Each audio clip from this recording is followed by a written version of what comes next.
Hello everyone, welcome back to the channel, and today we're going to be talking about a franchise pretty near and dear to my heart, especially in the fighting game sphere, and that is Soul Calibur, and specifically Nightmare and how strong he is. We're going to be going over a ton of different characters in the series, but we're going to try to kind of use Nightmare as our base to determine how strong everybody is. So without further ado, let's go into it. We're going to find out if they stack against characters like Ryu, Kazuya, some of the other Mortal Kombat characters. Where do they stand in the fighting game sphere? Now, I'm not gonna lie, when it came to this video, it was a lot harder than the other ones, like the How Strong is Liu Kang. If you want to see that, I have it up in the channel. How strong is Ryu? How strong is Kazuya? I think I've done like the big characters of each game, of each fighting game.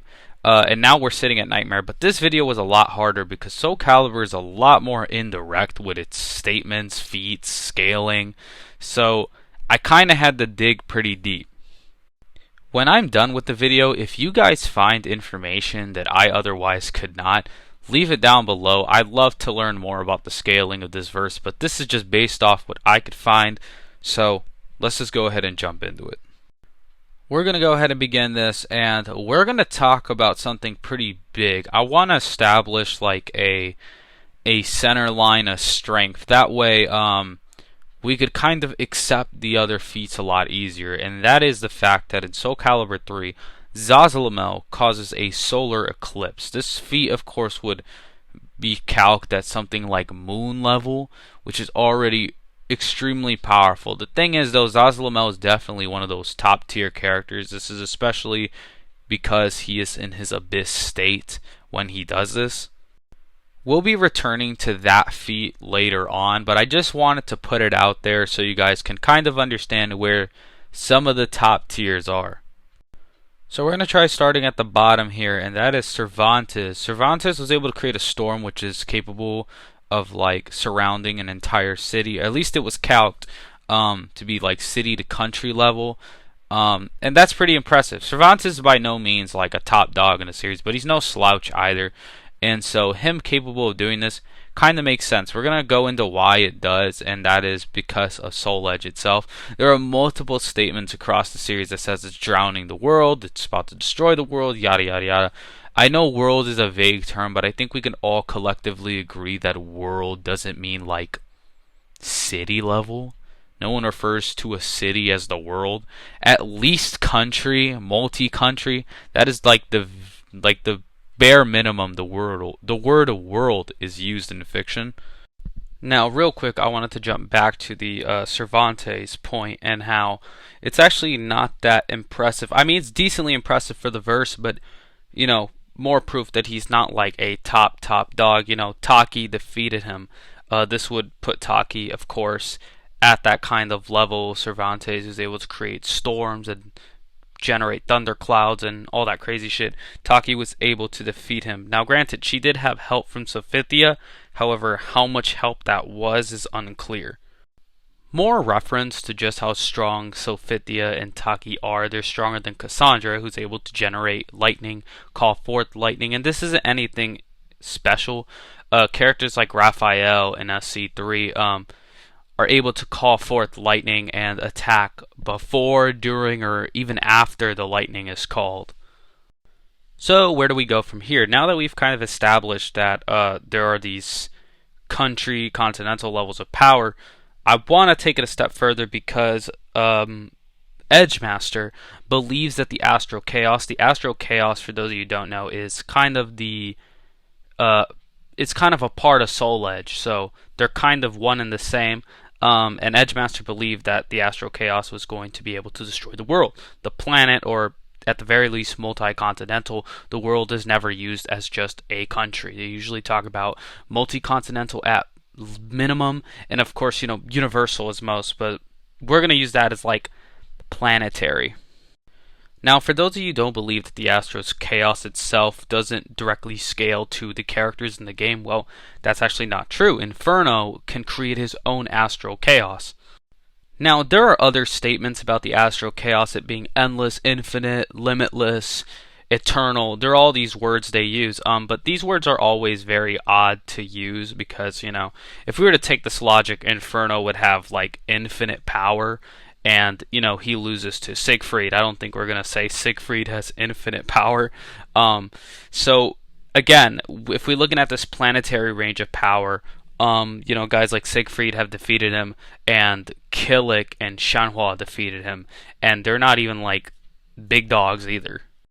Keep in mind, Killik and Shanghua are characters that, at least base Killik, they like scale below Maxi. Maxi in the story is able to defeat Killik and is able to contend with, I believe, an enraged Killik, the Berserker form, in Soul Calibur 6. So again, there are characters in the verse stronger than guys who've taken on Inferno. Obviously, this was done in terms of the Shanghua Killik fight against Inferno. One of them was using Soul Calibur, so again, that changes things as well. But we'll up the level of Astral Chaos in a minute. But before we jump there, I do want to bring up one statement in one of the guides.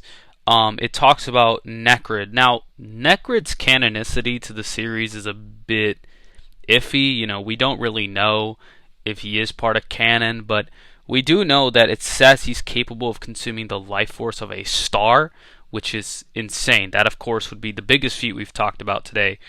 Star level Necrid. He doesn't really scale to anybody.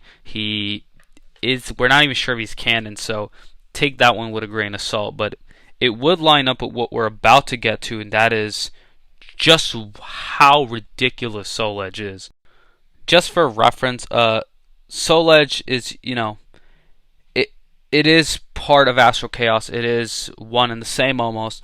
And, they talk about how the Astral Chaos is parallel to one's own world. So basically, again, more with this planetary levels of power, at the very minimum, these Astral Chaoses are parallels to our. Soul Edge being part of that is ridiculous. And obviously Inferno isn't even as powerful as how ridiculous Soul Edge gets later on when Nightmare continues to grow stronger and stronger and stronger.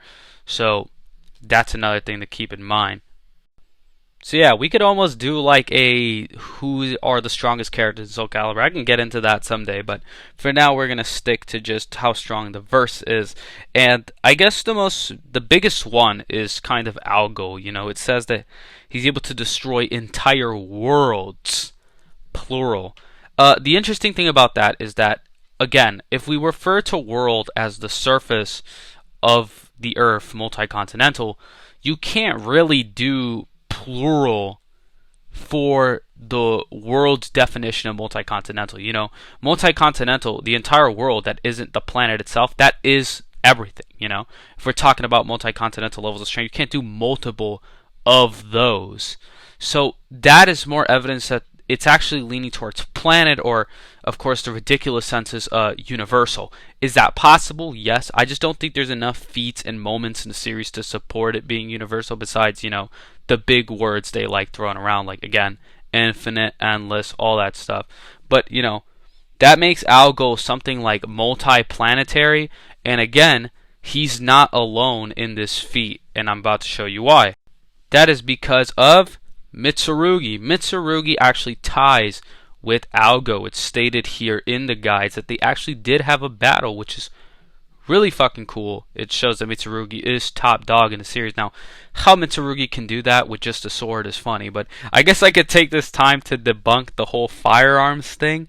I think it's really funny. I think more so, it's not really something you could disprove, because Mitsurugi's whole point of getting Soul Edge is to surpass firearms, but they must be using like the most ridiculous firearms, because there's nothing in the series that supports that these characters would be under firearms level, especially since Mitsurugi tied with Algal. And more importantly, the Mitsurugi that did tie with Algal is from SC5, I believe. So basically the evidence here, you could say, is Mitsurugi was just dog shit before, like under sound level in speed, and now he's fighting Algal, who's trumps characters like Cassandra, Raphael, Sophithia, who are, lightning timers.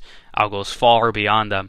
But yeah, that's basically everything on Soul Calibur. If you guys find more stuff, I'd love to hear about it, because finding things, feats, statements, and all this stuff for Soul Calibur was so difficult.